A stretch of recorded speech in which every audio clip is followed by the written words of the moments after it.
of it in my experience, having worked with hundreds, if not thousands, of people who've died over the years under my care as a geriatrician and working in palliative care.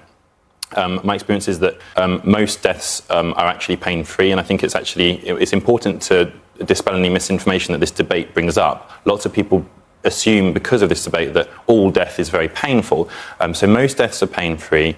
The deaths where pain is a factor, we've got excellent medication to help control that. And yes, there are a few cases, and in my experience, I've seen probably 3 where we've really struggled to control the pain, and those cases are tragic. But we can do all sorts of other things to help support the patient.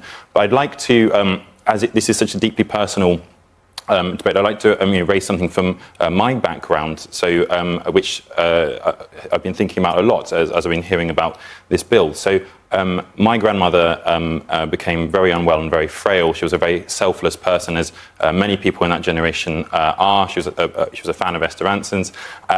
And she would always do everything and always sacrifice herself for everyone around her. And she found it very difficult when she had to move in with us so that we could care for her when she was nearing the end of her life, and she was in the last year of her life. We had so many wonderful moments together, even though there were elements of suffering in there, including the birth of my daughter, her great-granddaughter, who she was able to cuddle before she died, which she might not have had if this bill had been in place, because she would have felt she's a burden, and it would have been offered to her because she was in the last months of her life.